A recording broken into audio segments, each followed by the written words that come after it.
DZRH, member, kapisanan ng mga broadcaster ng Pilipinas. Member KBP! Oras! Eksakto yung punto. 6:03. Balitang makatotohanan. Balitang maaasahan. ACS Balita. Walang makakaligtas. Walang makakalampas. Saan mang sulok ng kapuluan. Luzon, Visayas hanggang Kamindalawan. Basta't may balita. Ipagwagwagan ng sikat na tagapagbalita. ACS Balita. Kasama ang 2x2 tandem Anthony Taberna at Jerry Baha. ACS Balita. Ang programang ito ay hatid sa inyo ng ACS Manufacturing Corporation, ISO certified, maker of world-class quality Pride detergent.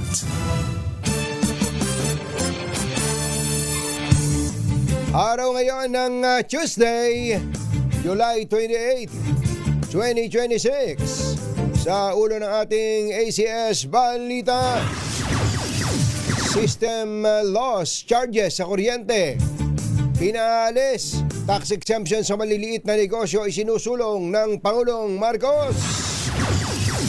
Mas mataas na tax exemption inaasahang makakabawas sa epekto ng inflation sa mga Pilipino. Pangulong Marcos at VP Sara parehong bagsak ang rating sa Okta Research Survey. Presyo ng diesel, may mahigit 7 pisong taas presyo. Gasolina sumipa naman ng halos 7 piso kada litro. PNP iniimbestigahan na ang peking mugshot sa kaso ng pagpaslang sa pro-BBM vlogger sa Caloocan. At 85 anyos na lola, hinihilalang pinatay sa palo ng kahoy sa loob ng kanyang bahay sa Pangasinan. Magandang umaga, Luzon, Visayas at Mindanao. Good morning, Philippines. Hello, world. Kami po ang inyong mga tagapagbalita. Ito po si Jerry Baha. Ito po naman si Anthony Taberna.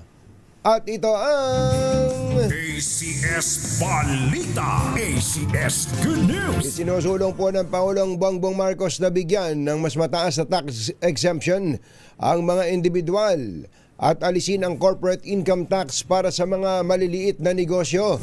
Sa kanyang ikalimang sona, binigyan diin ng Pangulo ang kahalagahan ng tax relief measures upang masiguro ang patuloy na progreso ng middle class sa harap ng nararanasang krisis dulot ng giyera sa pagitan ng US at Iran. Bukod dito, pinaamyandahan din ni PBBM sa Kongreso ang EPIRA o Electric Power Industry Reform Act upang alisin ang pasaning system loss Yun. at value-added tax sa system loss. Tayuan Oo, talaga, napatayo. Tagal na ang pumapasan din naman ay mga consumer. Iit ng Pangulo, dapat wakasan na ang pagbabayad ng mga consumer sa system loss na otomatikong kinakarga sa kanilang bill at pinapatungan pa ng VAT. Hindi anya kasalanan ng mga consumer ang pagkakaroon ng system loss, kaya hindi Ano raw? hindi makatarungang sila pa ang magbayad nito. Aking palagay, panahon na para tanggalin na natin ang systems loss na pinapasa sa consumer.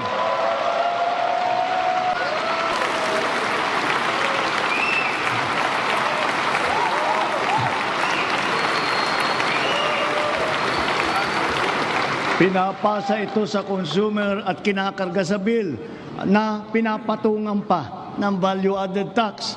Hindi naman kasalanan ng consumer kung bakit nagkaroon ng systems loss. Kaya hindi naman tama na kailangan sila pa ang pagbabayarin dito. Therefore, we, the people, we demand for the immediate amendment of the EPIRA and to prohibit charging systems laws against consumers, including the value-added tax thereon. Ang tinig ng Pangulong Bongbong Marcos sa sona na sinalubong ng matinding palakpakan at nagsitayuan pa. Ayun. Pero yung mga foreign dignitaries, ano daw? Bakit sila nagtatayuan? Hindi nila naintindihan yan eh. Basta kami, matagal na naming problema yan. Matagal na naming hinaing. Matagal nang hinaing ng taong bayan. Isipin mo nga naman, kumbachero. Halimbawa, yung system loss kasi iba-iba yan eh. Merong pilferage. Pilferage, So, talagang ninakawan ka. Mga jumper, kung sino-sino. Kumbachero, para may kumagat sa yung lamok. Ayan. Ito. Ayan. May lamok. May lamok. May lamok. Aba. Ay, itong lamok na to. Ayan. Okay. Ayan. Tapos, asan na ba ako? Ayun. Tapos, yung system loss. May yung pilferage. may pagnanakaw, yung sadyang yung sadyang pagnanakaw. meron naman talagang halimbawa, nagkaroon ng mga kalamidad. Ayan, mga kalamidad. Meron mga nasasayang na kuryente diyan. At siyempre, kumbachero, kapag ka nagkaroon talaga ng breakdown, yung problema mismo ng distributor. Meron talagang ganung sitwasyon. Yan nga eh. Kaya nga nung mabanggit ng Pangulo, napatayo ako eh. Nakakalimutan ko, nasa sasakyan ako. Ay, naku. Nauntog tuloy ako. Kumbachero. Yan ang nga pala naman. Dahil yan eh, matagal. Ito nga, tiningnan ko tuloy yung System loss. bill ko nitong nakaraang, ito lang, itong kababayad-bayad ko lang. Ang laki siguro. Ang per kilowatt hour pala nitong nakaraan ay Magkano? 20 pesos na. ang taas pala, umabot pala ng 1620. 16, magkano? 1620. 1620? Oo, Grabe. 1620. Oo. Tapos residential ito ha. Tapos naka net metering pa ito dahil sa ano, May sobra kaya kang production eh. Tapos ang nakalagay dito eh pero doon sa ibinenta sa import yung export ko ang bili ay 927 lang. Aba, talagang Biruin mo, nadali ka ng 7 piso. Ang difference 7 piso. Tingnan mo sa likod, nasa likod pala yung system loss. System loss, ano, magkano? Yun pala ang system loss pala. Ewan ko kung ito ba pabago-bago. Pabago-bago yan. 5.4% Nung kabuang bill? ng kabuang bill. Malaki ha. Magkano ang corresponding amount nun? Meron Ang pa nakalagay? amount dito sa akin ay 935 Tingnan mo na. pesos. Isipin mo yung 935 pesos ng kabuuan ha. Ng kabuuan. Isipin nyo, kung 5% yan, 1.8, ibig sabihin kung bachero, ang binayaran mo ay almost 20,000. Oo, Ang bill mo? Ang bill ko ay nasa 12,000 12? plus. Mali yung kwenta ko ah. Oo. Dahil may VAT na yon. Oo, may VAT na. May VAT na. Marami nang nakadagdag dito eh. Tsaka, teka ha. Ito si Yuel, magkano yung system loss mo? 146, o di ba? Oo. May Kasi hinati-hati nila. na yan. Ayan, hinati-hati nila yan sa siyempre sa panining ang Meralco naman na talaga ay taga-singil lang ho yan. Taga-singil lang yung Meralco eh.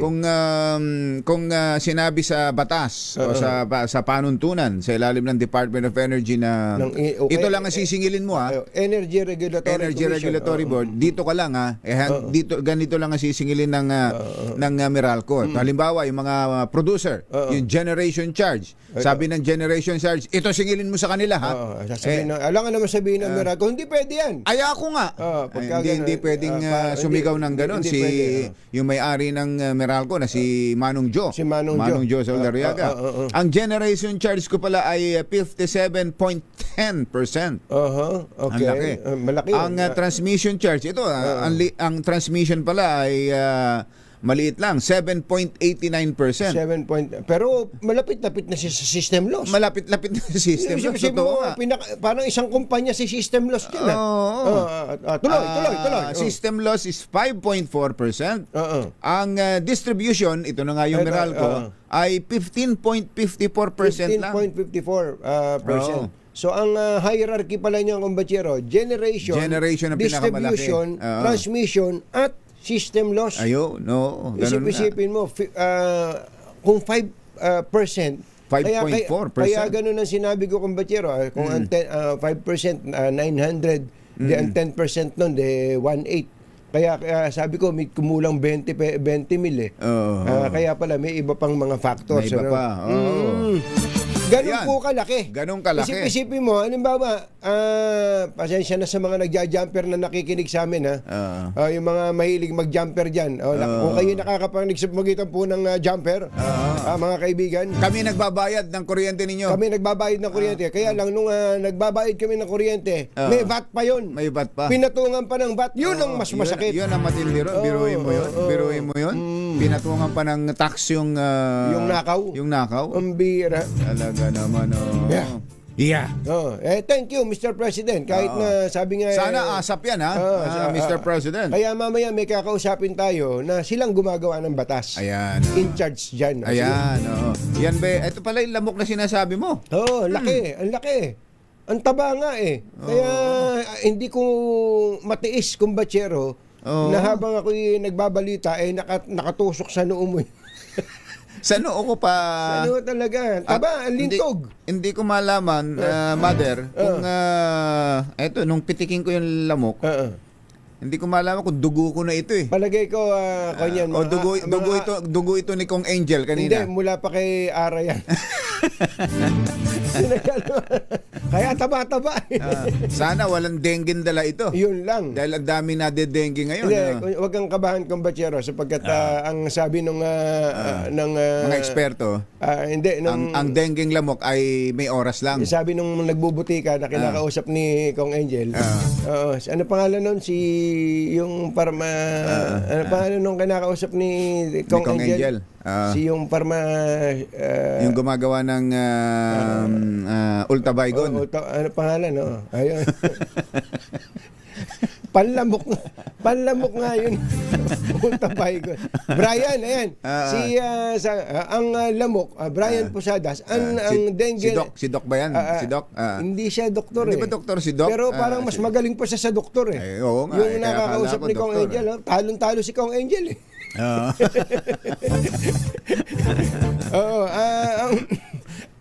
Napunta tayo doon. Ang dengue carrying mosquito daw po ay mababa lang lumipad. So kaya ang kagat niyan ay sa mga hita-hita, binte, ayan. Tsaka yung oras. Yung oras, ayan, yung oras. At tandaan nyo, ang dengue carrying mosquito daw po ay babae. Yung napatay mo lalaki. Ganun ba? Paano mo nalamang lalaki? Nasilipan mo ba? Ang linaw ng mata mo, ha? 6:15 ang ating oras. Naimbag na bigat kada kayo amin na po. Agreeing kayo, gising na. Makatutulong ang panukalang itaas ang income tax exemption threshold upang mabawasan ang epekto ng inflation sa mga manggagawa at kanilang pamilya. Ayon sa mga eksperto at ekonomista, kapag mas kaunti ang buwis na ibinabawa sa sahod, mas malaki ang perang maiuwi o ang take-home pay ng mga empleyado na maaaring magamit sa pang-araw-araw na gastusin tulad ng pagkain, kuryente at pamasahe. Bukod dito, inaasahan din ng mga ekonomista na makapagbibigay ito ng dagdag na purchasing power sa mga Pilipino at makapagpapaluwag sa kanilang budget sa gitna ng patuloy na pagtaas ng presyo ng mga bilihin at serbisyo. Ang panukala ay bahagi ng reformang pang-ekonomiya na isinusulong ni Pangulong Bongbong Marcos sa kanyang SONA na naglalayong pag-aanin ang pasanin ng mga taxpayers at palakasin ang lokal na ekonomiya. Ito talaga maganda rin ito. Kaya lang kailangan pa rin talagang dumaan ito sa legislation. Yes, kung pwede. Kaya dapat itong mga binanggit ng Pangulo, kung pwede lang na matapos ng Kongreso sa loob ng isang buwan ito. Ayan, gawin ninyo dahil kaya naman with the urgency. Tama ka, parang emergency to. Dapat ganun ang gawin. Ang threshold ngayon ay 250, tama ba? 250. Ang gusto ng Pangulo, maging 350,000. Ayun. So kung 350,000 divided by 12, humigit kumulang 30,000 yan. Kung ang sweldo mo ay mga 29,900, hindi ka nakapagbubuisan. Napakalaking bagay nun. Malaking bagay yun. Napahampas mo sa lamesa. Hindi ba? parang galit pa. Hindi ba at tama yun kung maipapatupad yan, malaking bagay yan. At tama yun. Tapos yung kinukuha ng gobyerno, bago mo pa makuha yung sweldo mo, gano'n naman talaga. Yes. Yan ay katotohanan, hindi na kailangang ibunyag. hindi na kukunin ng gobyerno Hindi na yun. Kung ang kukunin. sweldo mo ay less than 30,000. Ganun Oo, lang. 30,000. Napakalaking Dagdag, panibagong dagdag na naman yun sa take-home pay mo. Di ba? Di ba? Tapos kung madudugtong pa tong sa kuryente, Oo, madudugtong pa yan. o madudugtong pa. So, Tapos- mababawas gastusin mo. Oo, di ba? Tapos di ba may increase pa sa Metro Manila nitong no Sabado. Noong Sabado, nag-take effect na. In-implement na yan. Yung 60 pesos. 60 pesos. Oo. Pagka pinagsama-sama mo, no, ang tanong lang, saan babawiin? Ayan. Kasi oo. mga mawawalang revenue ng gobyerno to eh. Saan babawiin? Yun lang. Ayun, yun Tanungin lang, natin sa nakakaintindi. Oo. Kaya sa oras na 6:80 na umaga, bumati tayo sa mga taga Bacolod. Ayan. Mayong aga, mga pinalangga. Bog down na kamo! Gising na! Inilaglag ng Pangulong Bongbong Marcos ang kanyang pinsan, si dating House Speaker Martin Romualdez, sa pagsisimula pa lang ng SONA niya kahapon. Sa pagbungad ng kanyang talumpati, sinabi ng Pangulo na inihahanda na ng Ombudsman ang patong-patong na kaso laban kay Romualdez kaugnay sa flood control projects. Ayon sa Pangulong Marcos, kahit masakit sa kanya ay kailangan gawin ng tama at panagutin ang sinumang mapapatunayang lumabag sa batas. Mr. President, come in. Ito, na ayon sa Ombudsman ay malapit na ang paghain ng patong-patong na kaso laban sa dating Speaker. Masakit man sa akin ito, ngunit kailangan nating gawin ang tama. Hindi ako pangulo ng aking pamilya. Hindi ako pangulo ng aking kaibigan.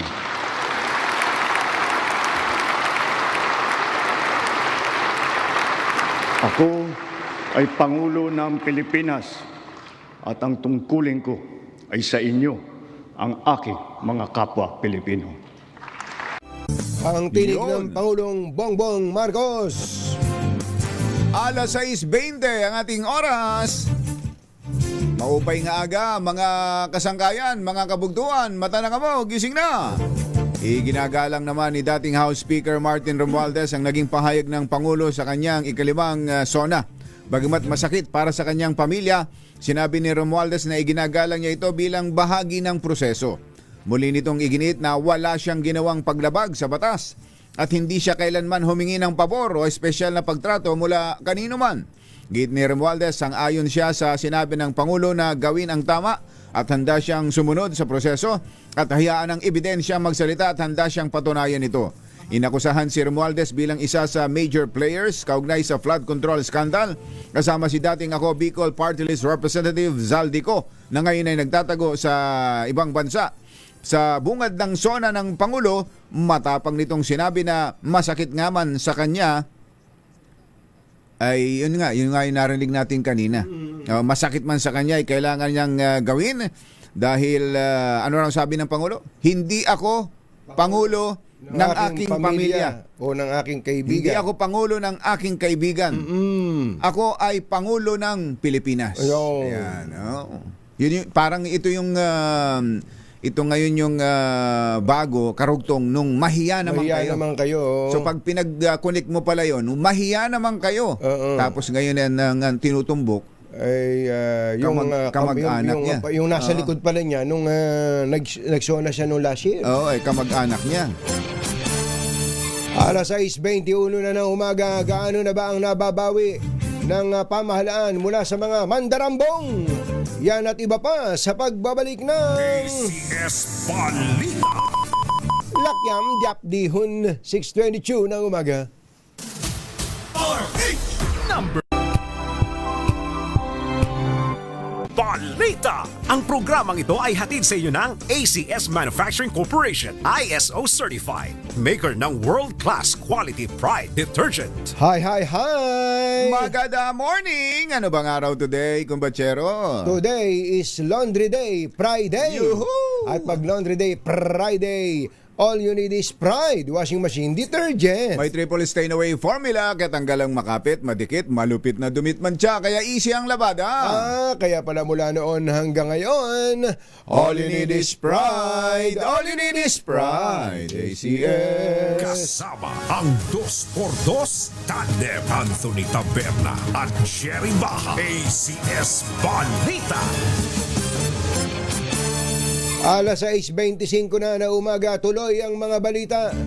Mga Bicolano, maupay nga aga, Diyos maray na Diyos aga maray, sa Indugabos. Mga Bicolano, mata na kamo, gising na. Inanunsyo ni Pangulong Bongbong Marcos na umabot na sa 25 bilyong piso ang halaga ng mga salapi at ari-arian na nabawi, na-freeze at na-preserve ng pamahalaan mula sa mga iniugnay sa flood control scandal. Sa kanyang ikalimang sona, sinabi ng Pangulo na mahigit 800 milyong piso na sa naturang halaga ang direktang naibalik na sa kaban ng bayan. Tiniyak din ng Pangulong Marcos na magpapatuloy ang pagpapanagot sa mga sangkot sa korupsyon at ang lahat ng mababawing pondo ay ibabalik sa kaban ng bayan. Sa susunod na taon, bubuksan na rin ang 12 stasyon ng MRT. Yan po ang bubuksan na pahayag pala. ng Pangulong Bongbong Marcos. Ayan, oo nga, bubuksan na yun. Diba? Yun yung yung MRT7. MRT7. Kaya si Secretary Banoy napagano. Ipinapaubayan na natin ang pag-uusig sa ombudsman at sa ating mga pinalakas na national. Good morning.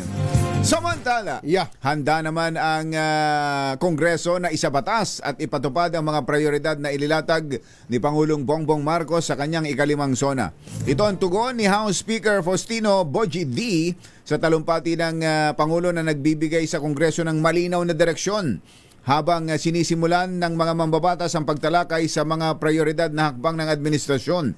Sinabi ni Speaker D na handa sila na makipagtulungan sa Executive Department upang maisabatas ang mga reformang direktang makatutulong sa mga Pilipino at makapagpapabuti sa kanilang kabuhayan. Kabilang dito ang panukalang pagpapababa ng buwis, magbibigay ng tax relief sa mga manggagawa at malit na negosyo at magpapababa ng singil sa kuryente. Gaya po ng Approval ratings ng Pangulong Bongbong Marcos at Vice President Sara Duterte sa pinakahuling survey ng Okta Research Group. Gayunpaman, nakalamang si BBM kay Duterte sa overall ratings na nagpapakita ng pagbabago ng sentimento ng publiko. Ipinapakita ng resulta na nanatiling malakas ang suporta ng publiko sa dalawang lider kahit nakaranas sila ng pagbaba sa kanilang trust at approval ratings. Nakakuha ang Pangulong Marcos ng 47% sa performance at 49% trust rating. Mas mababa naman ang nakuha ni VP Sara na 45% at 47% na trust at the performance rating. Alas 6:28 ang ating oras. Kapit! Eto na! Umarangkada na ang panibagong big time oil price hike. Batay sa abiso ng mga kumpanya ng langis, halos 7 piso kada litro o 6.80 ang taas presyo sa gasolina. Mahigit 7 piso naman o 7.30 ang kada litro ang itinaas sa kada litro ng diesel, habang 4.20 naman ay itinaas sa gas. Paliwanag ng Department of Energy. Walang humpay. Talaga, oo. Ang paliwanag po ng DOE, ang panibagong oil price hike ay bunga ng nagpapatuloy na gyera sa pagitan ng Amerika at Iran na nagpapaantala sa supply ng langis. Bukod dito, lumakas din ang demand sa mga bansang nakakaranas ng mainit na panahon at pagkakaroon ng limitadong supply ng gasolina sa Asia na nagpasirit sa presyo ng krudo sa world market. Ang tanong tuloy ni Aling Tina. Ang taong bayan ay nagtatanong. Ano? Nanood ba kayo ng SONA? Bakit naman? Bakit mo naman tinatanong? Hindi, kaya siguro tinatanong ni Tina ang mga vendor sa Divisoria sapagkat narinig nila yung report ni Henry Uri kanina. Na ano? Sabi daw ni VP Sara, hindi ako nanood. Sayang lang oras yan. Okay. Ako ako naman kumbachero, kung tatanungin lang ako ni Tina. Kasi panonoorin ko, alamin ko kung ano yung tamang sinabi niya at kung ano yung mali niya sinabi para makapagbigay ako ng tamang opinion. Ako man, kung ako man ang nasa oposisyon, sasabihin ko rin, hindi ako nanood, pero kahit nanonood ako. Kahit na, ganun ba? Hindi ako nanood. Ba't ko panonoorin yan? Mali yung sinabi niya na gano'n. Nahalata to. At saka yung ganito, hindi naman yan Nahalata talaga. Hindi, pero ako, dun sa mga kababayan na, minsan kasi meron tayong ganong mindset eh. Ayokong panoorin yan, ayokong pakinggan yan, pero mawawalan ka tuloy ng mawawalan ka ng bala. Panoorin mo para magkaroon ka ng bala. Makita mo kung saan ka bubutas. Sa opposition pala, ayon sa report ng The Philippine Star, ang minority daw pala sa Senado ay hindi dumalo. Binoykot ang SONA. Sa pangunguna ni dating Senate President Alan Peter Cayetano. Pero sa mga miyembro ng minority group sa Senado, may dumalo. May dumalo. May dumalo. Sino? Ang dumalo raw ay si Senator Camille Villar. Senator Camille Villar. Si Mark. Si Mark daw ay tahimik. Tahimik lang. Tahimik. Senator Mark. Senator Mark. Magandang morning! Alamin na natin kung anong sagot ng nakausap ni RH9, Tina Nolasco. Kamintina! Katunying, Jerry, muli nga nating pinulsuhan ang mga vendor dito sa Maynila, partikular sa Divisoria, Maynila. Bago kasi ang... Hindi ka ba napagkamalang doktor diyan? Nung pinulsuhan mo. Tapos sabi siya, bakit mo ako hinahawakan? Katunying kung high blood ba o... Ginilang natin ang pulse rate. Parang mainit ang ulo ng ibang nakakausap mo. Sige, go! Noong una kasi, Katunying, bago pa ang SONA ng Pangulo, yung ilan ay umaasa na i-anunsyo ng Pangulo ang mga solusyon o programa kaugnay sa mababang mga bilihin at mga tungkol sa inflation. Pero ngayon, pinalikan natin ang mga vendor dito naman sa Divisoria, Maynila at karamihan sa mga tindero at tinderang ating nakapanayam ano sabi? hindi nanood at hindi nakapanood.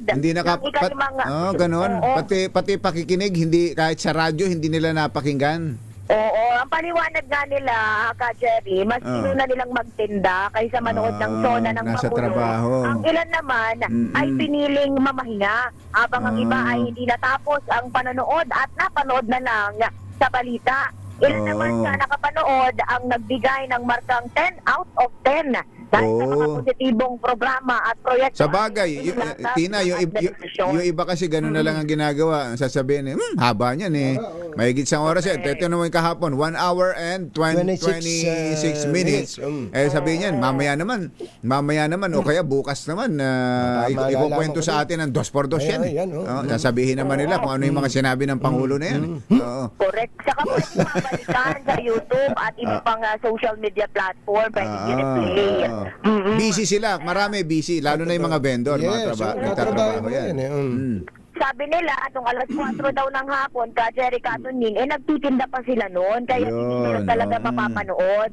Pero yung iba, nanood sa social media, naggrado ng 8 out of 10.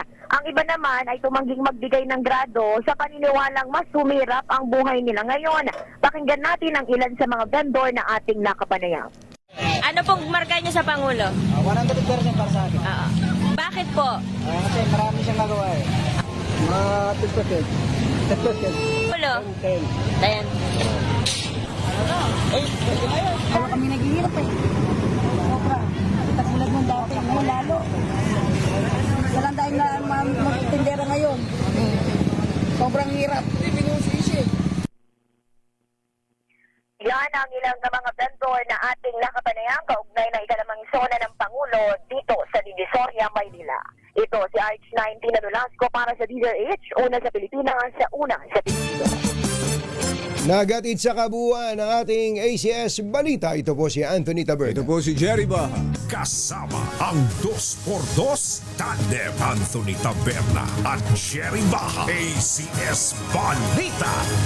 Ay!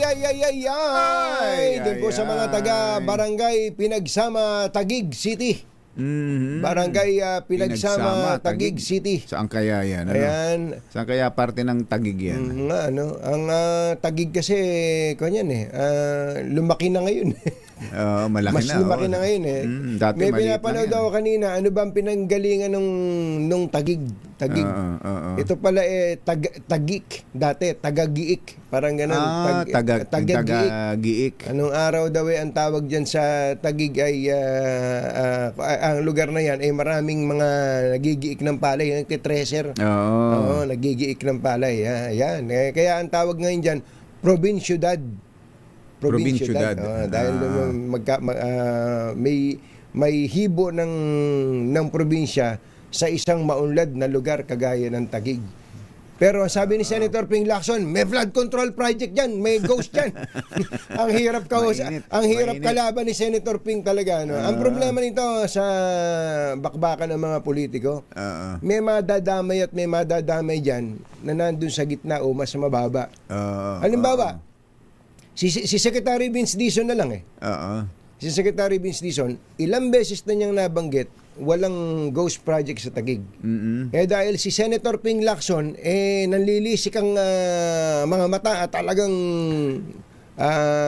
nagagalit ang mga ugat sa liig. Ika nga.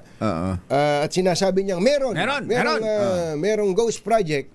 Ang naisagot tuloy ni Secretary Vince Dizon ipapacheck natin yan sa district engineer. So parang gumano na tuloy yung una niyang deklarasyon na walang ghost project. Bakit niya nagawa yun? Kapag kasi sinabi niyang walang ghost project, yari na rin siya kay Senator Ping. Dahil parang ang dating sinabi niyang nagsisinungaling si Senator Ping. Kapag ganun. O mali yung kanyang mga akusasyon. Pagka sinabi naman niyang, meron niyang ghost project dito. Magagalit naman sa kanya si Senator Alan Peter Cayetano. Gaano ba sila alam naman ng marami na walang Secretary Vince kung wala si Senator Alan Peter Cayetano. Dahil matagal nang inaalalayan ni Senator Alan Peter Cayetano si Secretary Vince Dizon noon pa sa at magkaibigan yan. Magkaibigan talaga. So talagang yung sinasabi natin, minsan kapag may nagbabangga ang mga higante, ang nadadapurak ay mga langgam. Pag nadapurak ang langgam, wala ka na magagawa. Di ba? Yun ang sana naman huwag magkaganon. Hindi lang si Secretary Vince at tinutukoy natin, yung iba pa na ginagawa rin yung trabaho nila sa abot ng kanilang makakaya. Pero dahil nga mayroong bakbakan sa taas, hindi mo alam ngayon ano ba gagawin ko sa buhay ko. Sana kung ano lang yung tama, katotohanan. At totoo. Yung totoo lang. Yun lang ang lumabas po dito sa banggaan na ito ng mga politiko. Sa mga taga-barangay Pinagsama, Taguig City, meron na lang pong mamimigay ng pera dyan para mawala na yung sama ng loob ninyo. Ayan. Andyan po ang malakas promo kasama ang Charm Fabcon Purple Eternity. At sila po mamimigay ng salapi. Ayan. At iba-iba pang mga papremyo. Ready na ba kayong tandaan ang ating Word of the Day para manalo ka ng DZRH Mini Component? Eto na! At ang ating Word of the Day ay Neighbor. Ayan. Kapitbahay. Kapitbahay. Ang sabi ni Jeric, ito daw po kasing si Pangulong Marcos ay binanatan ang racism ng isang kapitbahay. Sinech Itay. Sino kaya yung kaya? Sabi ng Pangulo, we are gracious but we will not yield. Sa kapitbahay na nang aapi at nang-aalipusta sa Pilipinas. Oras po natin, Achi Ahya, Mr. Jalom Tang, Lakyam Sam Kauhun, 6:39 ng umaga. Balitang makatotohanan, balitang maaasahan. ACS Balita. Ang programang ito ay hatid sa inyo ng ACS Manufacturing Corporation, ISO certified, maker ng world-class quality Pride detergent. This time check is brought to you by Humahagupit, lumalatay na komentaryo sa Himpapawid. 2 por 2. Walang takot sa paghimay sa masalimuot na isyu ng bayan. 2 por 2. Humahataw na mga balita at impormasyon. 2 por 2. Ating damhin, ating lasapin ang hagupit na 2 por 2. Isyu ng bayan, katotohanan, 2 por 2. Malakas ang dating ng pambungad ng ikalimang State of the Nation Address ng Pangulong Bongbong Marcos nang sabihin itong hindi siya Pangulo ng kanyang pamilya, hindi Pangulo ng kanyang mga kaibigan, kundi Pangulo ng Pilipinas. Malinaw ang mensahe ng Pangulong Bongbong Marcos, ang kanyang pamumuno ay para sa lahat ng mga Pilipino. At kasama sa kanyang kampanya laban sa korupsyon at pananagutan, maging ang mga kaalyado sa politika, pamilya o kaibigan. Tinumbok din kaagad ng Pangulong Marcos sa pagsisimula ng SONA ang isyu ng korupsyon sa bansa, partikular ang maanumalyang flood control projects at ang nakatakdang paghaharap ng kaso ng ombudsman sa kanyang pinsan na si dating House Speaker Martin Romualdez. Isa rin sa tumatak sa publiko ang sinabi ng Pangulo hinggil sa electric bills nang iutos niyang alisin ang system loss na ipinapasa sa mga consumer sa kanilang bayarin sa kuryente at baguhin ang IPIRA law upang mapababa ang presyo ng kuryente. Isyu ng bayan, katotohanan, 2 por 2. Pag maitim ang balak, magtago ka na. 2 por 2, si Jerry at si Anthony. Narito na, 2 por 2, hahataw ng todo. Urado ka, 2 por 2, ang katotohanan. Dala nila, 2 por 2, walang sinasamba pali. Maniwala ka, 2 por 2, hataw ng gusto tol. Umasa ka, 2 por 2.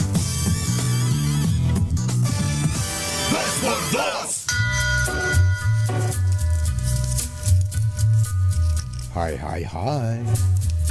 Maganda morning. Magandang umaga, bayan! Bayan! Ito po si Anthony Taberna. Ito po si Jerry Baha. Muli pong sumasa inyo ang 2 por 2 sa umagang ito ng Friday! Yuhuu! Huwag na tayo magpaligoy-ligoy pa, kumbatsero, sapagkat meron tayong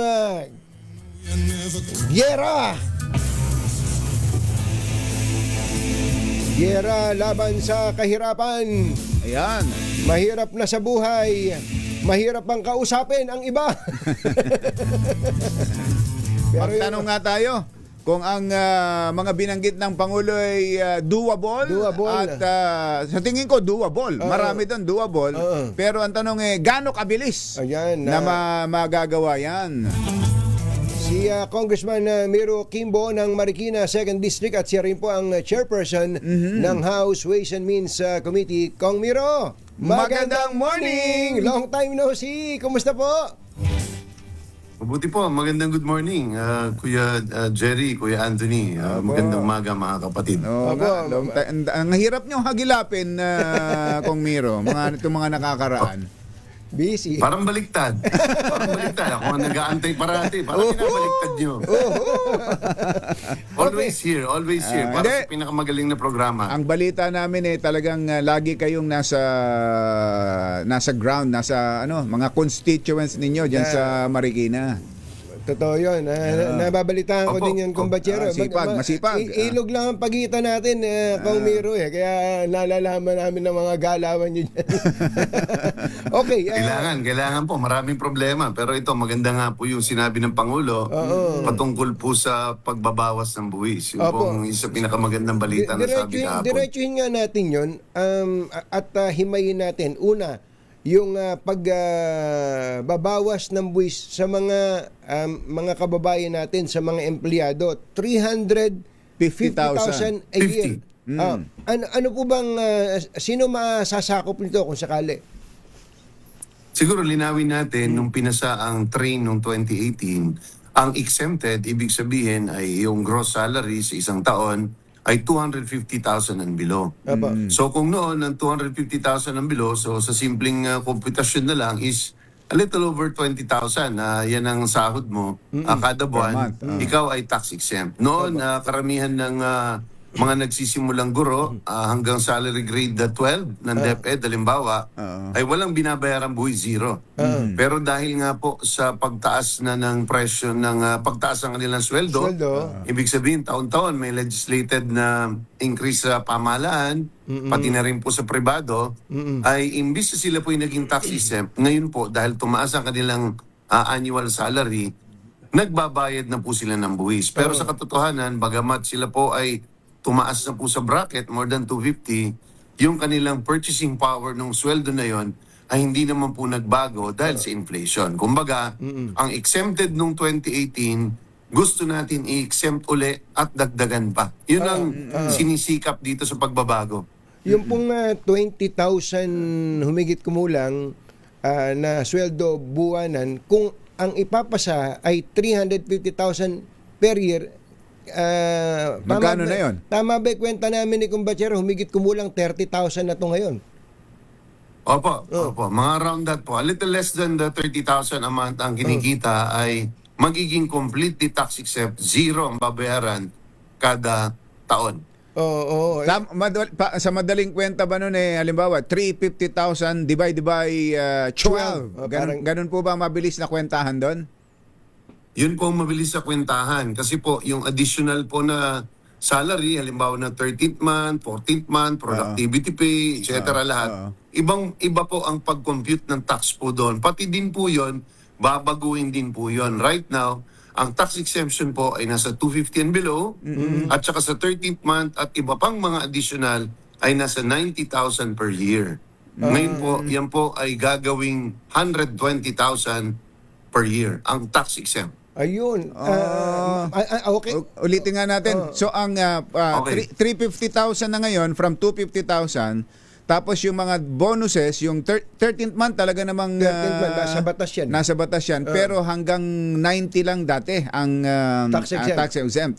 Magiging itong 120,000. 120. Magiging 120,000. Nako, So, tama. So, ang total lilitaw kung gross compensation, ika nga, 350 plus 120 is 470. Pagka nag 470 ka pala sa isang taon, wala ka nang babayaran bis kahit 5.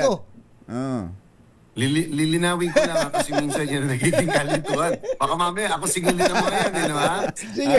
So, yung very simple, two-step process lang po yung pag-compute ng income tax ng isang salaried employee. Ito po pinaka-importante. Ang salaried employee, ito po yung talagang kinakaltasan buwan-buwan. Yes. Po, ha?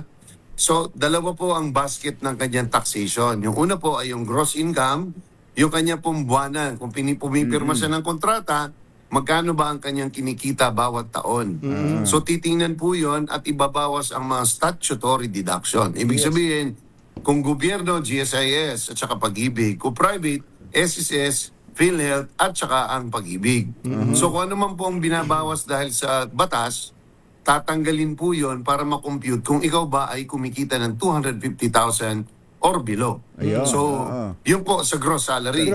Doon naman po sa pangalawang step 2 is i-compute nga natin magkano ang kanyang mga extra income. Katulad ng 13th, 14th, 15th month, productivity, kung ano pa man ang tawag, iba-iba tawag. Mid-year bonus. Lahat po yun ay ibabawas ang 90,000 po doon at kung ano pong matitira kung meron man, ay idinadagdag yun doon sa iyong gross income, less the statutory deduction, at ilalagay ka na sa bracket. Nasaan ka ba sa bracket? 250 to 400, 400 to 750, 750 to 1.5, 1.5 to 2 million, 2 million and above.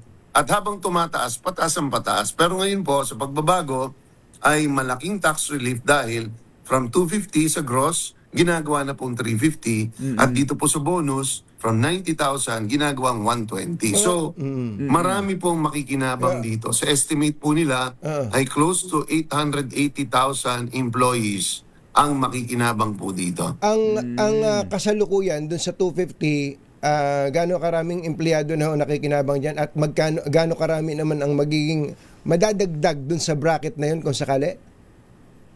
Ang siguro ang magandang tanong diyan is sino yung exempt noong 2018 nung ipinasa siya? Gusto natin maibalik yung mga tao na yon dahil marami. Wag na tayong lumayo. Yung kahit yung salary grade 11 nung 2018 exempted siya.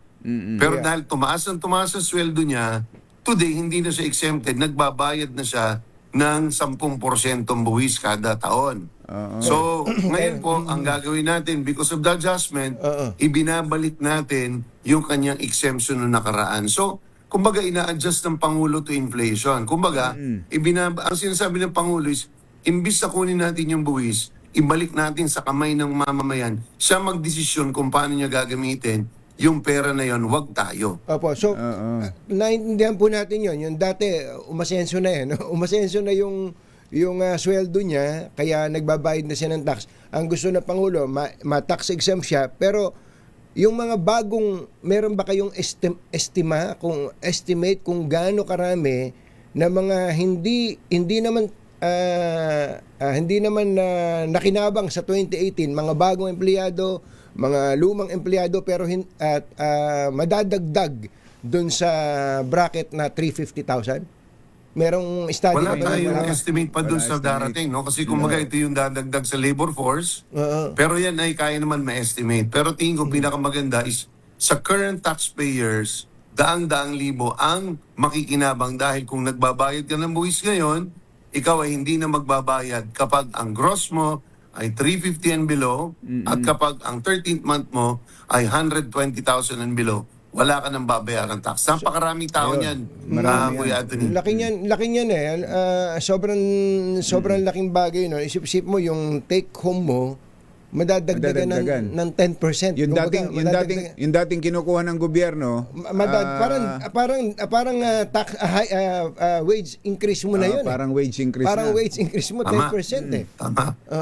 Pero in reality, Anthony, Jerry, bagamat siya ay, tulad na sabi nyo, ay umunlad na yung tao, pero sa totoo lang, umunlad lang sa papel. Numero. Dahil paper increase lang because ang bigas noon ay mas mahal na ngayon. Ang kuryente ngayon, mas mahal na. Totoo. So, bagamat tumaas ang kanyang sweldo, ang kanyang purchasing power ay lumiit naman. Iba na ang piso ngayon kaysa piso ng 2018. Inflation so, talaga. pinagsisikap ng batas nito ay ibalik yung purchasing power mo noong 2018. At tinitingnan ng Pangulo na bagamat may malaking pera mawawala sa gobyerno, nakikita niya na mas maganda ito. Kasi kung isipin mo, yung pera na kukolekta, napupunta sa buwis, napupunta sa gobyerno. Ginagamit ng gobyerno para sa mga health center. Ginagamit pang kalusugan, para sa iba't ibang programa makapakipakinabang sa tao. Pero sinasabi ng Presidente, huwag na tayo magdesisyon kung paano gagastusin yan. Bagamat, of course, in theory, dapat napapabuti ang tao dahil sa buwis. Pero nakita naman natin, sa mga karanasan, hindi nagiging ganon. So, ang sinasabi ng Pangulo, imbis na tayong gagastos niyan, ibigay na natin sa kanila, sila magdesisyon kung paano nila yung gagamitin. Paano gagastusin? Ang tanong ngayon, Congressman, ngayon Martes, July 28, sa Lunes ba? Sa committee nyo, papasa na yan? Yan may implement na. At ano ba yan? Implementation kagad. Wala na bang babayarang buwis yung 350,000 ang kita? Sa Monday. Sa Monday. Pwede naman walang tulugan. Pero siyempre may sinusunod po tayo na rules pagdating po sa first, second, and third reading. Pero ang may papangako po namin dito, ngayong buong buwan ng Agosto ay babalangkasin po natin, tatapusin po natin ito. So, ang tax laws po ay 100% kailangan manggaling muna sa House. Yes. Hindi po ito pwedeng i-take up ng Senado hanggang di kami natatapos. Dahil tulad ng appropriation, ang tax laws po kailangan manggaling sa amin. Kaya kailangan po namin bilisan. Ang unang hakbang lang po, inaantay namin yung pag-submit ng DOF ng kanilang centralized version. Kasi ang mangyari po dito is, hindi lang naman po ito yung magiging magagalaw pagdating po sa pagbubuwis. Ay pati po yung minimum tax ng ating mga maliliit na mga negosyante na 2%, ay inaalis na rin po yun. At kailangan din po natin makapaghanap ng iba't ibang sources din po ng new revenue. So ibabangga po natin ito. Kung mawawalan po tayo dito ng 42 billion, dito po sa pagtaas ng tax exemption, kailangan po natin ma-recover yon sa iba't ibang mga produkto tulad po ng tabako, tulad po ng matatamis na produkto o yung sugar sweetened beverages. Yan po yung package na ating pong ibabalangkas. Kailangan po balanse. So yung pala, 42 billion pala ang potential revenue loss sa gobyerno dito. Tama. 42 billion. Tama. Nahanapin ngayon ng gobyerno kung saan babawiin yun. Ano? At meron na pong mga na-identify. Kailangan lang po natin pakinggan ng iba't ibang sektor kasi maganda naman yung hangarin parate kung gusto natin magbuwisan ng sigarilyo, gusto natin buwisan ang sugar sweetened beverages, halimbawa, ganyan, plastic. Pero kailangan po pakinggan natin ang sektor kasi baka maganda hangarin pero mali naman ang implementasyon at hindi magiging realistic. Okay, nabanggit nyo na rin naman yung sinabi ng Pangulo, ang mga maliliit na kumpanya, negosyo ay aalisan na ng buwis. 2% pala yung kanilang buwis. So wala na. Sino pong negosyo yon? Sino yun? Makikinabang doon? So base sa definition po dyan ay yung meron pong kung di po ako nagkakamali, ang kapital ay less than 2 million. Small and micro enterprises. That's nakita po natin. Sa totoo lang, konti lang din nagbabayad. Naharas pa ng mga iba't ibang ahensya. Mas mabuti pa, palayain na lang natin yan. Dahil sa totoo lang, di naman nila kaya makahire ng mga accountant. Marami nga po dyan. Isang tabi na lang po, wala pong magagalit. Marami nga po dyan, no read, no write. So bakit pa natin sila pahihirapan? Nagsisikap na nga tagahanap buhay yung tao. So that is on top of the 42 billion ang binabanggit nyo o kasama na yan? Meron pong 5 billion po. Ang estimated dyan is 5.1 billion ang mawawala pagdating po dyan. Pero sa totoo lang po, para sa akin, yan po ay paper loss kasi hindi rin po yan halos sa kukolekta eh. So parang sinasabi lang naman natin parati dito. Palayain, maganda termino nyo ha. Palayain na lang natin sila dyan kasi nakakukutungan pa yung mga yan. Nahaharas pa. Tama. At hindi lang ng mga national agencies, pero pati ng mga local governments na ginagamit din po ito pang politika para iharas lahat, etc. So, ang sinasabi ng Pangulo, so it's not worth the trouble. Parang ganun yun eh. Kumbaga, bakit ka pa magpapasa ng isang bagay na alam mo namang halos walang magbabayad, bagkus ay nagagamit pa para iharas itong mga maliliit na mga negosyante. Palayain na natin sila. Teka muna, yung bang libre sila sa buwis, yung mga 2 million and below, pwede bang malibre na rin sa business tax yun? Ibang usapan nyo. Sa LGU po, ha? LGU yun. LGU, ha? Pwede po. Nako, dami po mating karton yung kinakainan ko, ano, ha? Ay, nako, ramdam ng marami nating mga karinderya yan, na pati sila ay nadadali pa rin, ano? Nako, ang gandang... Meron pa isa. Go ahead pa. Meron pa, siguro, Congressman, ano yung sasabihin niyo pa? Gahit po. Tingin ko yung sa business tax naman talaga, ang kailangan makialam ng national government dyan para magkaroon talaga ng scaling. Ibig sabihin, yung kapag ito lang ang kapital, dapat hanggang dito lang ang business tax na pwedeng i-impose. Tapos nakabase din sa zoning, mga et cetera, mga ganyan. Pero tama ka, isang malaking balakid talaga yan. Pero siyempre kailangan pa rin magbayad ng business tax kasi yung lokal na pamahalaan ng kumukolekta ng basura, sinisiguradong maayos at hindi ninanakawan ng tindahan mo. So, meron ding responsibilidad yung maliit na tindahan. Sabi ng LGU, kailangan din namin mabuhay. Ang dami na nilang ikinabubuhay yung ibang LGU. Last na lang, magkano ang mawawala sa gobyerno kapag mawawala na yung system loss kung tototohaning mawawala yung system loss no? Magkano po ang mawawalang revenue sa gobyerno out of that system loss in terms of value added tax?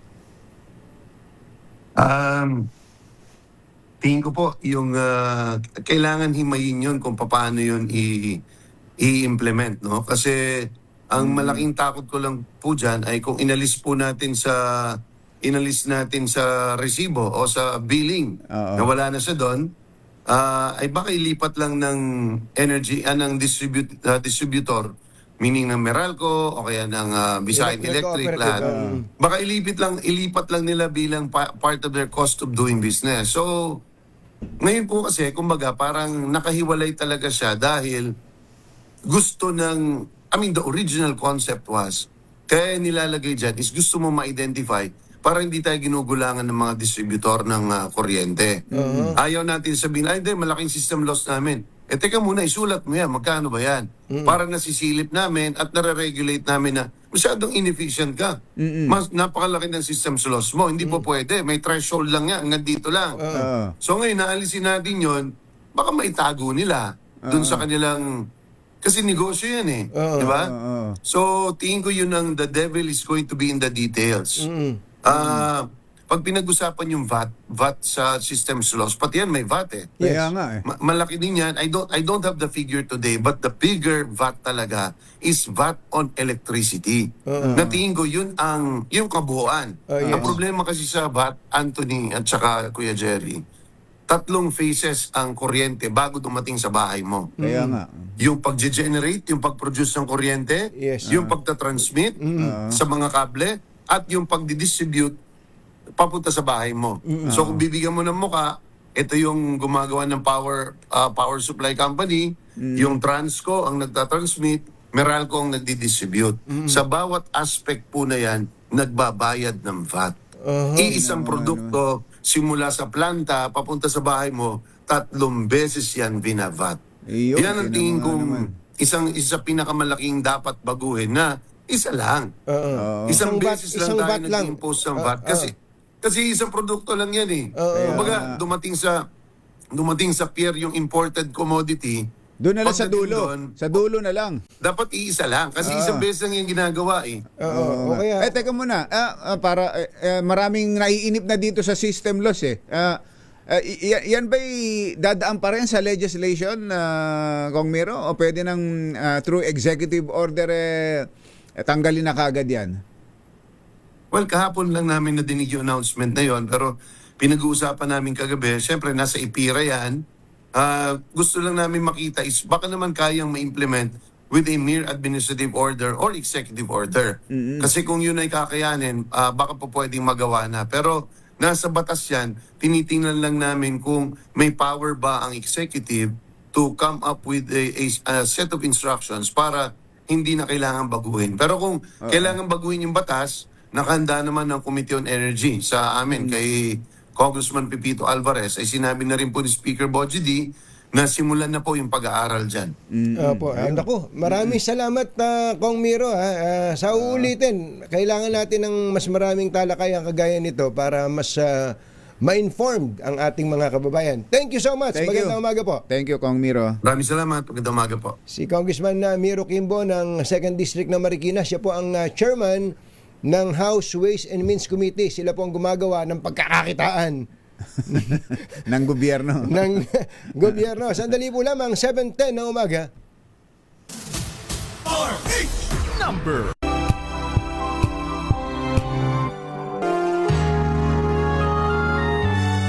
Kauna-unahan sa Pilipinas. Manila Broadcasting Company. DZRH. Member, kapisanan ng mga broadcaster ng Pilipinas. Member KBP. Oras! Kapopoy. 14 na minuto na makalipas ang 7 ng umaga. Balitang bagong-bago. Balitang dapat alam mo. Balitang magdadagdag ng talino. Dahil bagong impormasyon, makibalita. Unang-una sa DZRH. Pangunahing balita. Kasama ang 2x2 tandem nina Anthony Taberna at Jerry Baha. Mainit nagbabaga live na Sa ulo ng ating mga pangunahing balita, pamilya, mga kaibigan at kaalyado sa politika hindi daw po ligtas sa kampanya laban sa katiwalian. 12 senador hindi dumalo sa SONA ng Pangulong Marcos. Pangulong Marcos may matapang na mensahe sa issue ng West Philippine Sea. Arbitral Award hindi tatalikuran. Senador Alan Peter Cayetano may hamon kay Senator Ping Lacson, tukuyin ang sinasabing ghost project sa Taguig. Fake news itinuturing ng 7 sa bawat 10 Pilipino na malaking problema ayon sa survey.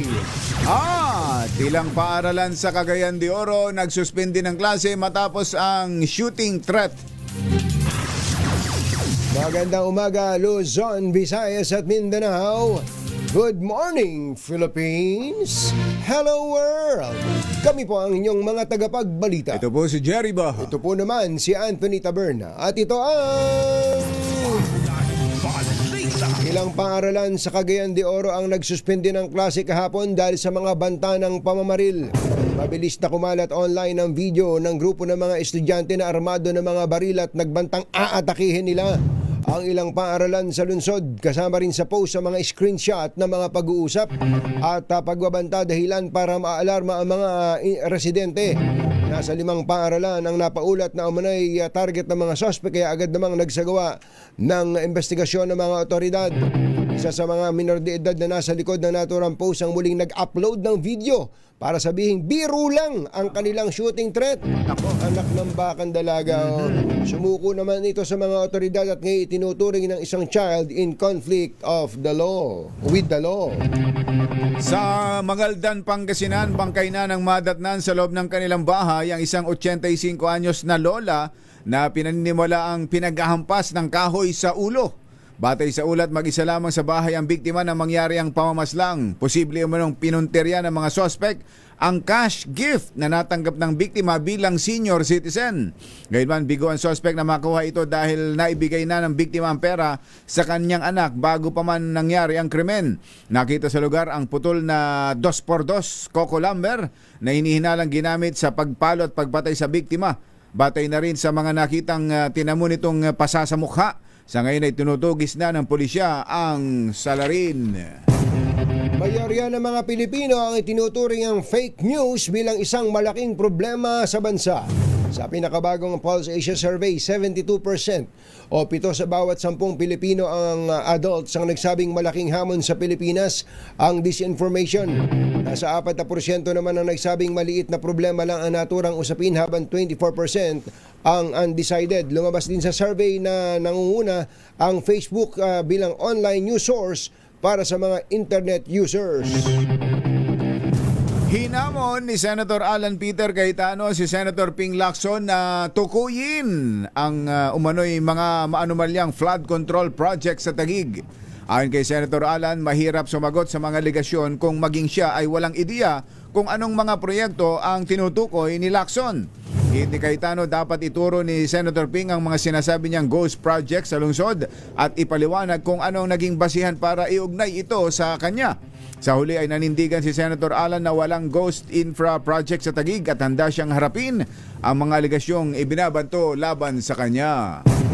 Hindi kontento ang 84% ng mga Pilipino sa hakbang ng administrasyon kaugnay ng anomalya sa mga flood control projects batay sa pinakabagong National Momentum Survey. Ha? Sino tong National Momentum na to? Jeric, sino to? Sino na naman tong nag-survey na to? Ang dami na nagsasurvey. National Momentum Survey. Hindi pala monument. Momentum. National Momentum Survey. Bago yan bago yan Patingin nga muna nung background nito. Kakayahin na ng iba tong survey na to. Malaman muna natin kung ano ang kanilang methodology. Magandang hanap buhay din kasi yan. Alas 7:19 ang ating oras. Walang sino mang kaanak, kaibigan o kaalyado ang makalulusot sa anti-corruption campaign ng pamahalaan. Ito ang binigyang diin ni Pangulong Bongbong Marcos sa kanyang ika-5 SONA kahapon, kung saan inanunsyo niya ang nalalapit na pag-hain ng mga kaso laban sa kanyang pinsan na si dating House Speaker Martin Romualdez kaugnay ng flood control scandal. Bagamat aminadong masakit para sa kanya, iginit ng Pangulo na kailangan niyang gawin kung ano ang tama. Binigyang din ng Pangulo na hindi siya Pangulo ng kanyang pamilya o mga kaibigan, kundi Pangulo ng Pilipinas na may tungkuling dapat gampanan sa mga Pilipino. Na ayon sa Ombudsman ay malapit na ang paghain ng patong-patong na kaso laban sa dating Speaker. Masakit man sa akin ito, ngunit kailangan nating gawin ang tama. Hindi ako Pangulo ng aking pamilya. Hindi ako Pangulo ng aking kaibigan.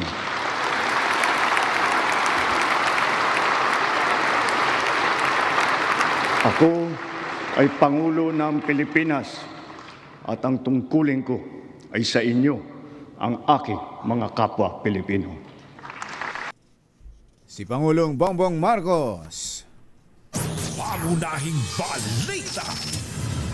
Alas 7:20 na umaga, may nanalo na!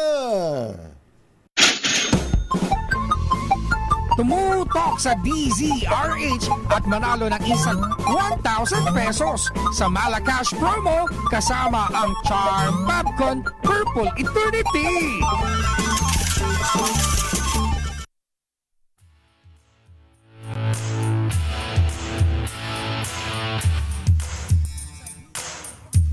Puntahan na natin ang Taguig. Pinagsama Taguig. Saan ba itong Pinagsama Taguig? Malaman natin kung saan yan. Andun si Sherwin Alfaro. Sherwin! Go, go, go! Tamang-tama, Anthony at Jerry, dahil kasama natin ngayon ang Pangulo ng kanyang mga kapitbahay dito sa Pinagsama Palar, dito yan sa Taguig City. At ang Pangulo ng kanyang mga kapitbahay, pangalan nyo po? Ariel Gutierrez po. Si Ariel Gutierrez. Opo. Kaano-ano si Ariel Nepomuceno? Wala po. Iba yun. Wala siyang kaugnayan. Iba yun. Pero, Gutierrez eh. Iba yun. Ito yata yung kumanta ng ano eh. Sana kahit minsan. Ikaw ba kumanta na? Siya yun. Iba rin. Si Ariel Anthony Ureta. Jerry. Si Ariel Si Ureta. Ariel. Ariel Ureta yata yun eh. Oo, kamukha nga. Good morning po, Ariel. Anong hanap buhay niyo po? Ano pa? Ano pong hanap buhay ninyo? Family driver po. Family driver. Apo. Hanggang ngayon po? Hanggang ngayon o retired? Hanggang ngayon po. Hanggang ngayon. Ilang taon na po kayong driver? Ano po? 20 years na akong driver po. 20 years. 20 years. Sa isang pamilya kayo nagda-drive? Apo, sa law firm. Law firm. Kala ko family driver. Apo, boss ko dyan ng ano yan eh. Abogado. Ang managing partner. Matagal na po kayo, 20 years na kayo dun sa employer nyo? Apo. Ang galing. Ibig sabihin, tumagal kayo, magaling kayong mapagkakatiwalaan kayong empleyado at maayos din yung boss nyo, di ba? Malaki bang magpasweldo? Malaki naman po. Malaki. Sherwin, wag mo nang bigyan. Malaki pala sweldo ni... Doon na kasi nalagas yung kanyang mga ngipin sa kanyang trabaho. Hindi, bigyan mo, Sherwin. Ang matatapat na empleyado binibigyan natin. Tuwing umaga na pinakikinggan. Siyempre po, si Anthony Taberna, Cherry Baha ng 2x2. Anthony Taberna, Jerry Baha, 2x2 at meron ka 1,000 pieces. Salamat po. Thank you.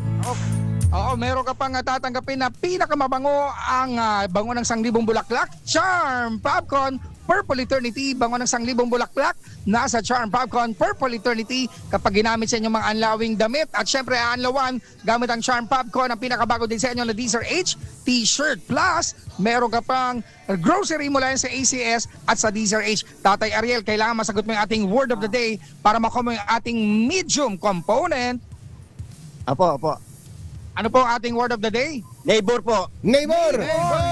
Mga kapitbahay mo, tuwang-tuwa sa'yo dahil meron kang pinakabagong Sunmax ng Astron, ang medium component natin sa atin ng Astron, alagang maaasahan. Aalagaan mo ba ang inyong mga constituent? Opo. Happy ka ba doon sa sinabi ng Pangulo kahapon? Happy naman po. Kasi po, bababa ang Ralco bill. Ayun, talagang number one yun. Number one Yung talaga. system loss. Oo. Yun, aalisin na. Malaki ba binabayaran yun sa kuryente, Kuya Ariel, buwan-buwan?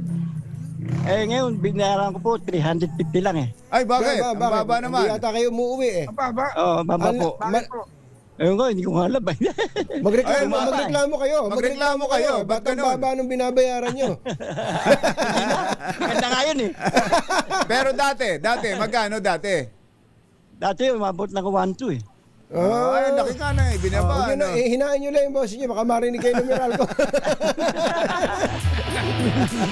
Kuya Ariel, maraming salamat.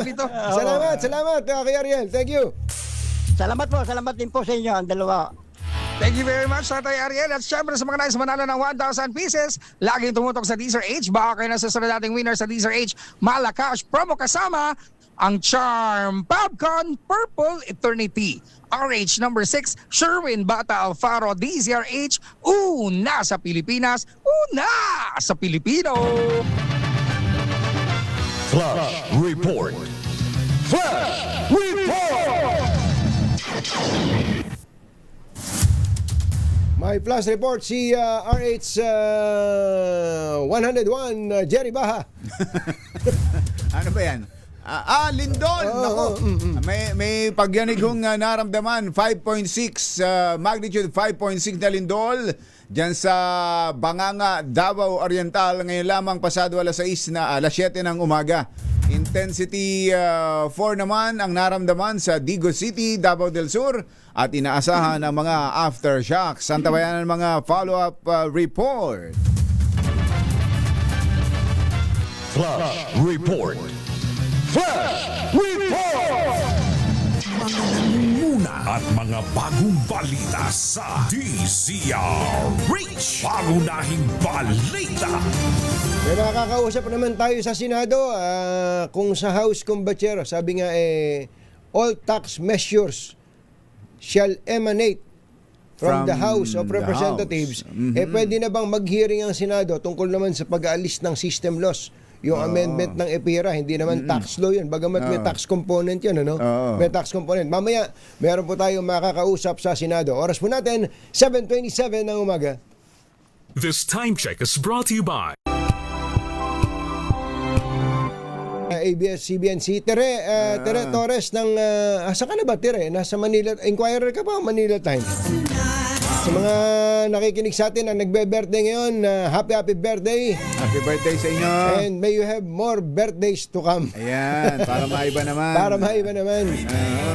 Ay, baka kailangan na kayo magpalit ng bubong ng bahay, ha? Buti na lang, may bubong na maasahan. Gawa sa state-of-the-art technology. May aluminum na.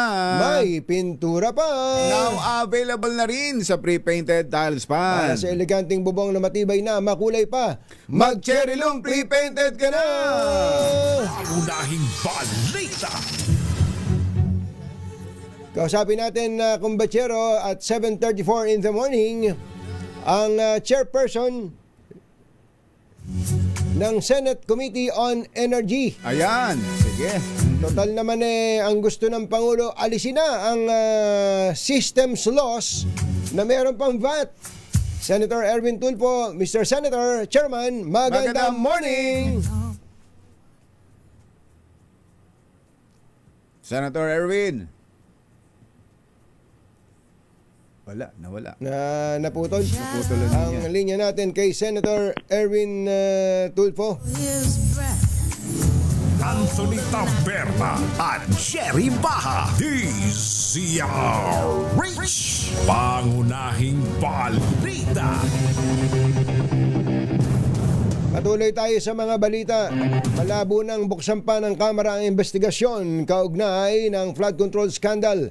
Sinabi ni House Majority Leader Sandro Marcos na hindi magiging kapani-paniwala ang investigasyon kung mismo ang institusyon ay may mga miyembrong inaakusahan sa kontrobersya. Sinabi ni Congressman Marcos na maiahalin tulad ito sa isang estudyante na siya rin ang magbibigay ng marka sa sarili niyang papel sa pagsusuli. Binoykot ng minority senators ang ikalimang sona ng Pangulong Bongbong Marcos. Si Senator Camille Villar lamang ang dumalo. Kabilang sa mga hindi dumalo sina Senator Alan Peter Cayetano, Senator Pia Cayetano, Senator Robin Padilla, Senator Loren Legarda, Senator Mark Villar, Christopher Bongo at Amy Marcos. Samantala, biguring makadalo ang tatlong senador naman mula sa majority, kabilang sina Senators Tito Soto, Bam Aquino at Ping Lacson. Nagpasabi si Soto na mayroon siyang bad colds kaya ayaw niyang makahawak, kaya puspusan ang kanyang pagpapagamot upang makapasok na sa lalong madaling panahon.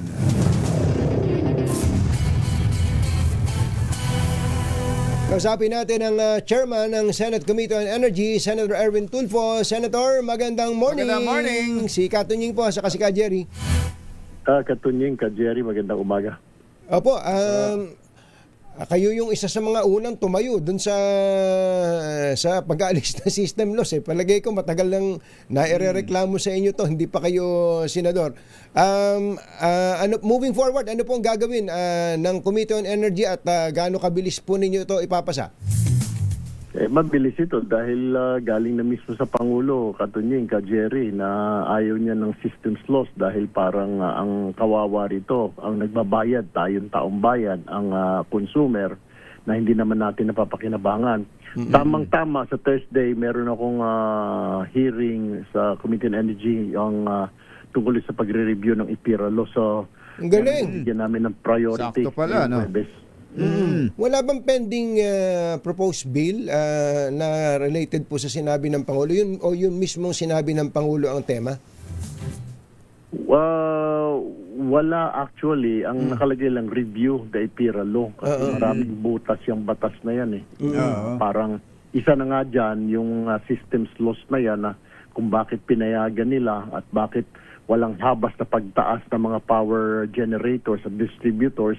Wala man lang clause o note doon na pwedeng pigilan ng Energy Regulatory Commission. Unfortunately, wala nga. So, binabago natin. Itong ERC, meron tayong panukalang batas na bigyan ng mas maraming kapangyarihan pa ang ERC. So through legislation din itong pagtatanggal ng system loss, Senator Erwin? Tama, kasi nakapaloob yan doon sa IPIRA law eh. Parang walang iniwan din dyan, parang parehong-pareho doon sa all the regulation law na hindi pwedeng pakialaman ng gobyerno yung pagtataas, walang habas na pagtaas ng produkto ng petrolyo at hindi nila kailangan sabihin kung bakit ganun kataas yung amount ng itataas nila. Parang the same yung IPIRA at saka yung all the regulation law. Yung pong systems loss kasi, parang tatanggapin na lang nating pikit mata no, tayo mga consumers.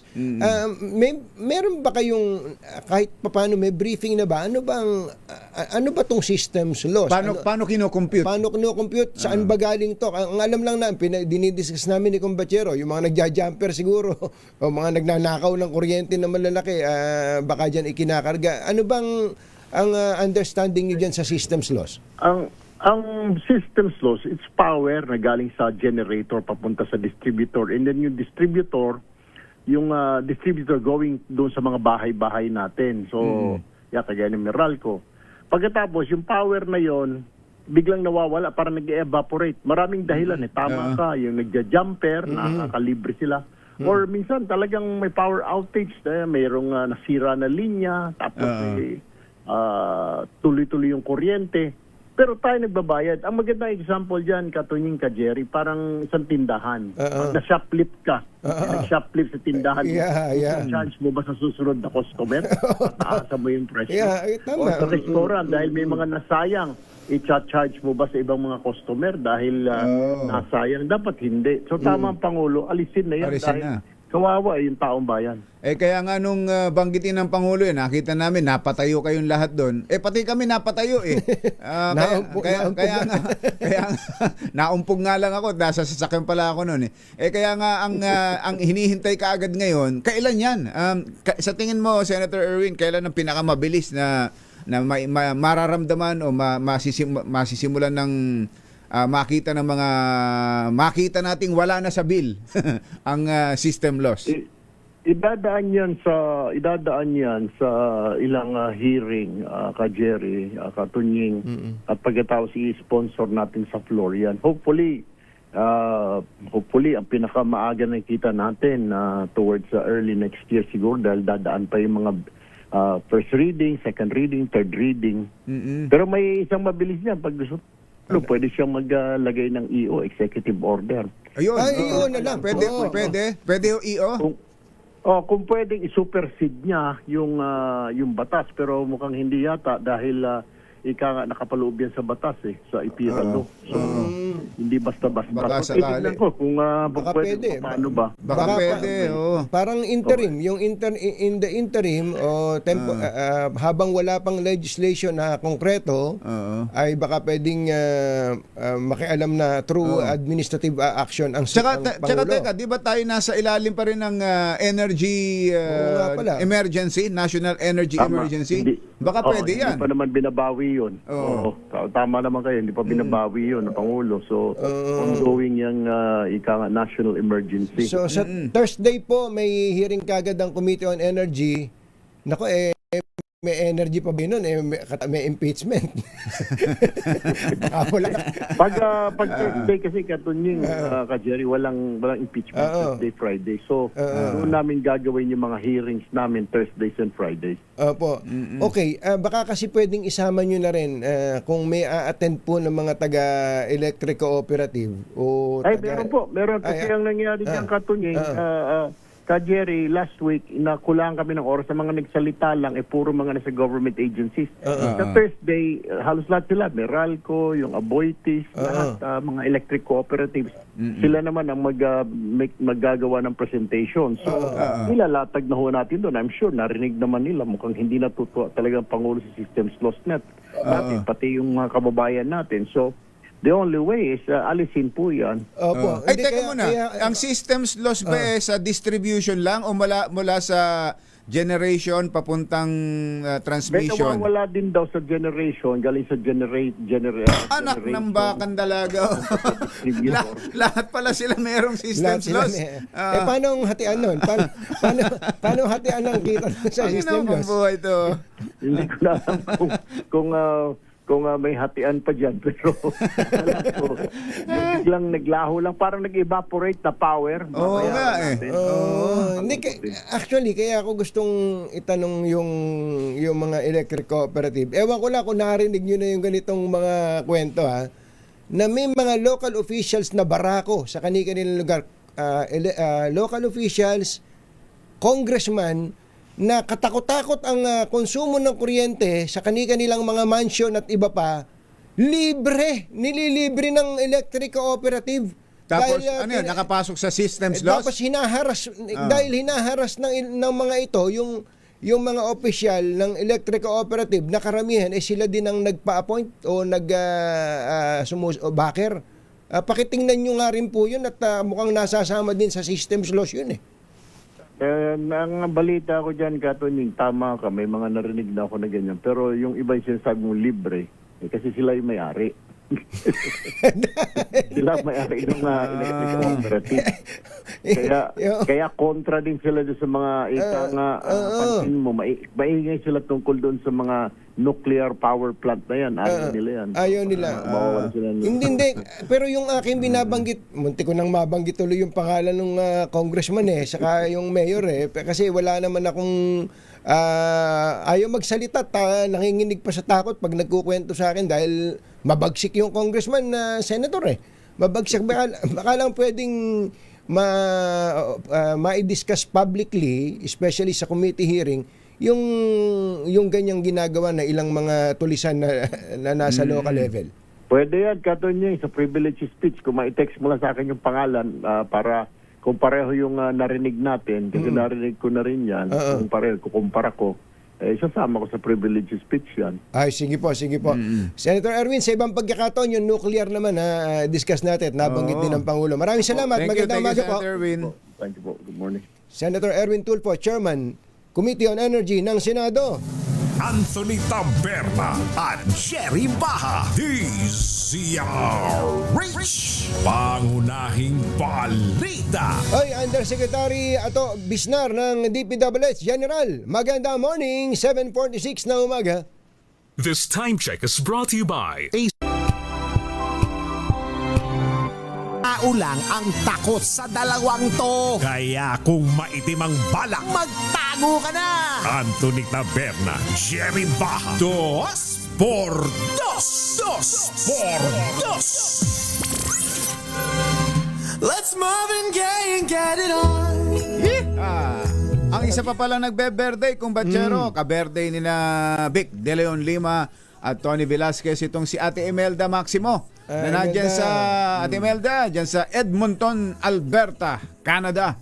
Happy 60th birthday. Binabati kayo ni ni Ma'am Eileen Osorio, yung may-ari ng Wilcon. Ayan, si Ma'am Eileen. Ma'am Eileen, magandang morning. At baka magawi kayo dito sa may Malate, ha? Tapos napunta kayo sa may kanto, yung kanto ng Adriatico, corner Santa Monica. Ayan, doon sa Hollywood Suites. Hollywood Suites. Andyan sa baba. Hey Beshi Cafe. Bukas na ba? Mamaya ang soft opening, Ayun. alas 10 ng umaga. Ando na nga si Popoy Kapopoy! Ang aga naman. Alas 10 pa. Mamaya pa, pambira. Mamaya pa. Magandang morning din. Congratulations sa Hey Beshi sa inyong soft opening for mga, wag po kayo mag-alala kung wala po kayong ano ba, ang postisyon nyo, hindi nyo nadala. No problem. Mga soft lang po muna. Dahil soft opening po ito. Soft opening, mga soft breads. At syempre, yung smoothie, yung pinakakahanap-hanap na champuradum. Champuradum. Oo, yung may dome. Yung may dome. May dome na yan. Yan ang uso ngayon. Kakainin mo yung makakakain ka na, may makakakain ka na ng masarap na champurado. Meron ka pang bubong. Meron ka pang bubong na pag nagigibain. Bubuhusan ng mainit na gatas. Ayan. Magandang may mga kababayan tayo diyan sa Rizal na pinapabati sa ating kumbatsero. Si Delon Porcalia. Ay, Delon. Delon Porcalia. Happy birthday, Delon. Ano kaya ang narinig mo ba, kumbatsero, yung parte ng talumpati ng Pangulo tungkol diyan sa Paksilica? Paksilica. Yan po yung controversial ngayon. Sana magkaroon tayo ng pagkakataon na matalakayan. Yan ba yung itatayong data center dyan sa Clark? Yes. Malaki yan. Sobrang laki po niyan at nabanggit po ng Pangulo sa kanyang SONA. Yan, may mga pangamba. May mga pangamba po na erase tungkol po diyan sa bagay na yan. Pero minsan po tayo mga Pilipino, mas nauuna yung takot natin, at yung takot na yon ang nagiging ending, naiiwan tayo sa kwentuhan. Tinan na ang problema natin sa nuclear. Hindi po ba? Ang nangyari nauna tayong nagtayo ng nuclear power plant dahil sa takot nating lahat. Lahatin na natin. Tayo yun. Hindi na nga tayo nagkaroon ng nuclear. Nagbayad pa tayo ng pagkamahal. Na may interes. Katatapos, mga 20 years ago, doon lang natin natapos yung pagbabayad ng utang dyan. At ngayon, tayo ang may pinakamahal na kuryente dito sa Southeast Asia. At maniwala po ba kayo? Kinakapos pa tayo, nagba-brown out pa. Kinakapos pa tayo. Nakakalungkot. Ni isang kilowatt hour ng kuryente hindi na nakapag-produce ang Bataan Nuclear Power Plant dahil po sa ating takot. Ang tanong, kumbatsero, yung bang takot na yun ay valid naman? Valid yun. Pero ang tanong, yung bang takot na yun ay magiging dahilan para para tumira na lang tayo sa kuweba. Magpunta na lang tayo sa loob ng bahay natin at wag pag lumabas tayo baka may hold upper. Pag lumabas tayo baka masagasaan tayo. Pag lumabas tayo baka may mag-away, may mga unnecessary paranoia po na ang nagiging resulta po noon ay wala lang, titingin-tingin. Hindi na tayo nagkaroon hindi tayo umasenso. Pag-asenso sa buong buhay natin. Sa lifetime natin, kumbatsero, baka kakabahan ka na, abutan pa ba natin yung isang ideal world na ating pinapangarap para po sa atin, ng mga Pilipino, na hindi tayo nandito sa kalagayan na to. Mag-aalala kayo, baka hindi na Pero paano na yung ating mga anak? Ayun, yung mga susunod na henerasyon. Isipin na lang natin yung ating mga anak. Pagka tayo pinatigil, ikinuweba ng ating takot, we are going to the dogs, sabi nga ni Vic Lima. We are going to the dogs.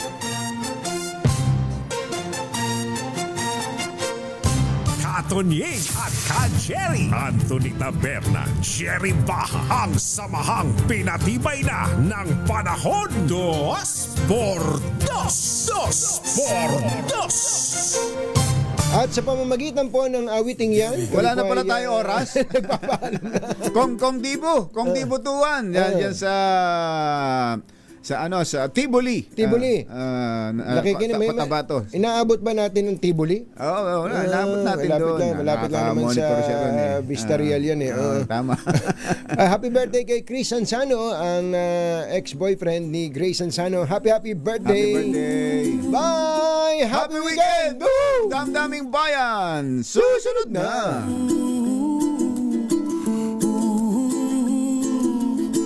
Ooh.